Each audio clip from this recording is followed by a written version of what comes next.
You are about to watch a feeding session on touch and texture, led by occupational therapist Deanne Kelly.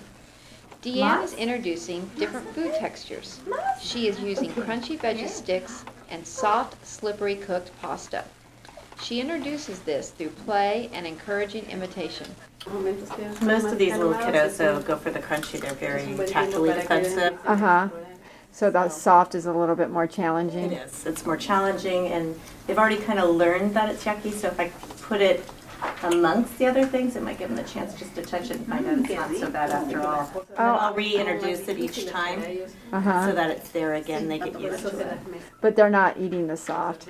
That takes a lot longer. It does, and it's just holding it in their hands. It takes a lot more control to pick it up. It's gooey when you first touch it, so the first instinct is to drop it down before they even get it to their mouth. Now you're changing to a soft. Going back and forth and just kind of playing with all the food so that now that they're calm and more quiet and settled, they might be able to approach the differences a little easier than when it first was put down. Did you see that? Let's see. Roll, roll, roll, roll. And then playing with the food so it's not so scary. And just what it can do. And then maybe after playing with Play-Doh and rolling Play-Doh or rolling other things that you can touch so they can relate to that. Look at that. And sometimes they need to watch from afar, but they're still watching, so you know they're getting something. With the But he's doing it from the safety of his mom. Exactly, but he's still touching and exploring, and that's pretty good. You want more?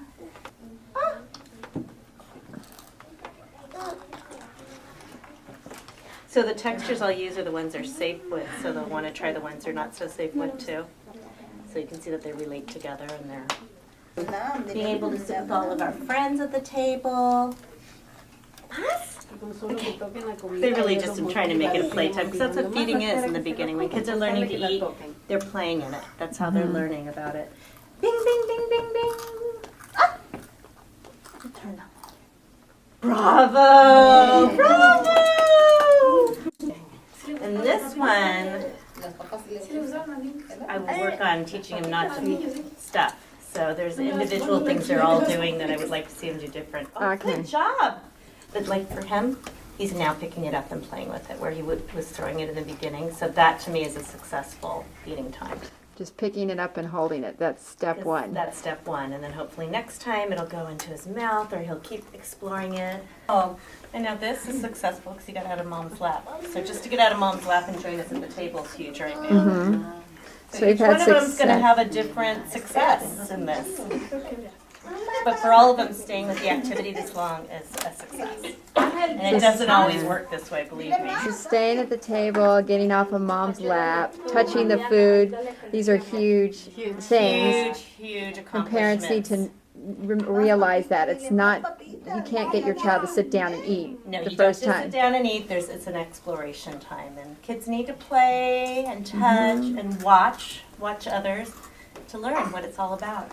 So that's a good thing to do with kids too. Sometimes before eating, do something really sensory-based with them. Big gross motor activities and maybe some more sensory finger activities and then eating. And I think the biggest thing is to kind of look around your surroundings. Is it overstimulating with lights? Is it overstimulating with sounds? The more the sensory components more relaxed, the easier it is to get their nervous systems relaxed so that they can explore what's put in front of them. Okay. And that's a really huge thing. And then you focus on them versus trying to eat your own meal. Exactly. And I think eating with them is important, to do it at the same time. Not to just watch them, but to be part of it so they can go, oh, she's putting it in her mouth, she's playing with it, I'm going to do the same. So it must be okay. So demonstrating by myself doing it at the same time. You're all done? ¿Se acabó? ¿Se acabó? ¿O quieres más? ¿Se acabó? And even just learning how to sit in relationship to someone else, having someone touch you is huge. And that's our dinner table as a family. And so I think that's an important thing sitting like this, is that they're learning about relationships with others, not only themselves with the food. And even this little one over here is now picking up the noodles and throwing them, but he wasn't even doing that in the beginning. So that's an accomplishment for him. So each one of them has their very own accomplishment here today.